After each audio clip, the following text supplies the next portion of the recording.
రైతాంగానికి ఏదైతుందో పెట్టుబడి సమకూర్చడంలో భాగంగా రైతు భరోసా కార్యక్రమం అది ఏ విధంగా మనకి సద్వినియోగం అవుతుంది, దాన్ని ఏ విధంగా అమలు చేస్తే మనకు ఫలితాలు ఇస్తామనేటువంటి ఒక అభిప్రాయ సేకరణ ప్రత్యక్షంగా రైతాంగం నుండి స్వీకరించాలనే భావంతో మరి క్యాబినెట్ సబ్ ఈరోజు ఉమ్మడి కరీంనగర్ జిల్లా కేంద్రంలో కరీంనగర్ జిల్లా రావడం నిజంగా అత్యధికమైన విషయం.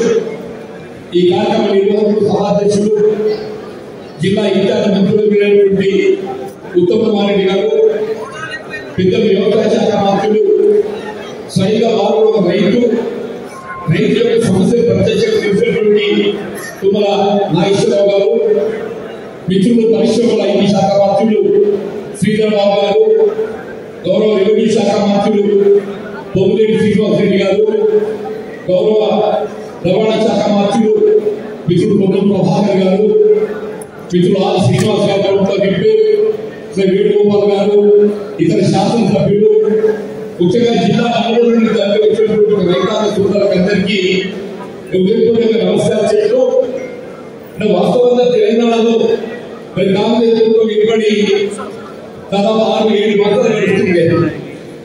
ఈ 7 మాసాల కాలంలో గతానికి ప్రస్తుతానికి వ్యత్యాసాలను గమనించవలసినటువంటి ఆవశ్యకత ఉందని చెప్పండి. రైతు సంక్షేమార్థం ఏదైతుందో వాస్తవం ఏదైతే కేంద్రంలో అధికారంలో ఉన్నటువంటి ఎన్డీఏ ప్రభుత్వం భారతీయ జనతా పార్టీ మరి ఏ విధమైన కార్యక్రమాలు అమలు చేస్తుంది, కాంగ్రెస్ పార్టీ ఏ విధమైన కార్యక్రమాలు అమలు చేస్తుంది ఒకసారి మనం పోల్చి చూడాలని చెప్పండి.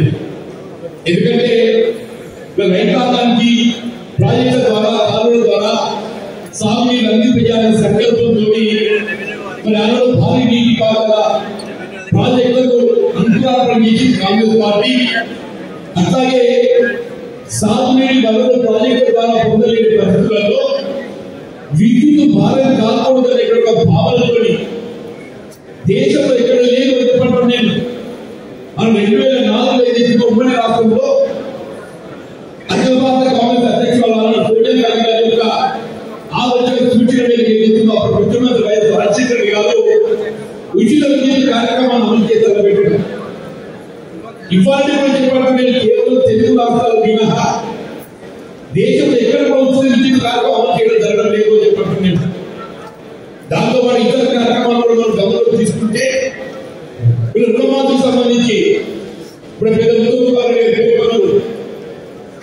మన అసెంబ్లీ ఎన్నికల ముందు ఏదైతుందో మన అఖిల భారత కాంగ్రెస్ నాయకులైన రాహుల్ గాంధీ గారు వరంగల్ డిక్లరేషన్ సందర్భంగా రైతాంగాన్ని అప్పుల నుండి వెలికి తీయాలి, రైతులు ఆదుకోవాలనే భావన సంకల్పంతో ఏదైతుందో ఏకమొత్తంగా 2 లక్షల రూపాయలు రుణమాఫీ చేయాలి. కాంగ్రెస్ పార్టీ ప్రభుత్వం రాష్ట్రంలో అధికారులకు వచ్చి చేయడం జరుగుతుంది పేరు జరిగిందో అందరూ ఆశ్చర్యపోయారు.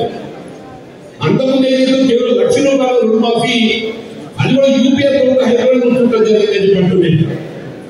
గత టీఆర్ఎస్ ప్రభుత్వం 1 లక్ష రూపాయల రుణమాఫీ చేసుకోవాలని పేర్కొన్నప్పటికీ కూడా అది విడుదల వారిగా చేయడం దయచేస్తుంది. 20,000, 50,000, 70,000, 1 లక్ష ఇంకా చేయాలని పేర్కొన్నప్పటికీ అది కేవలం వడ్డీ మారి పథకంగా మాత్రమే మారిపోయిందని చెప్పండి.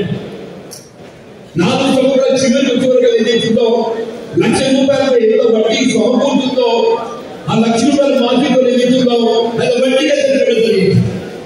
దయచేసి గమనించండి చెప్పంటున్నాను. 2018 మధ్య కాలంలో ఆ 1 లక్ష రూపాయల వరకు రుణమాఫీ చేయడం జరగలేదు. అలాగే 16,000 కోట్ల రూపాయలు అవసరం పడుతుంది భావిస్తే చివరిగా 7,000 కోట్లు ఏదైతుందో విడుదల చేయకుండా 1 లక్ష రూపాయలు రుణమాఫీ చేయడం అమలు చేయడం జరగలేదు పట్టులేదు. రాష్ట్రంలో కాంగ్రెస్ పార్టీ రాహుల్ గాంధీ గారి యొక్క ఆలోచన మేరకు రాష్ట్ర ప్రభుత్వ గౌరవ ముఖ్యమంత్రి రేవంత్ రెడ్డి గారు ఏదైతుందో నిన్నటి రోజు ఏకమొత్తంగా 2 లక్షల రూపాయల రుణమాఫీ చేయడం కార్యక్రమం అమలైంది. ఇది దేశ చరిత్రలోనే స్వర్ణాక్షరాలతో తొలగించుకోబడినటువంటి అవకాశంగా నేను భావిస్తున్నాను చెప్పండి. రాష్ట్రంలో 1 లక్ష రూపాయల రుణమాఫీని 4-5 విస్తులుగా ఇచ్చిండ్రు. కానీ ఇలా 1 లక్ష రూపాయల లోపు ఒకటేసారి, దాని తర్వాత 1,50,000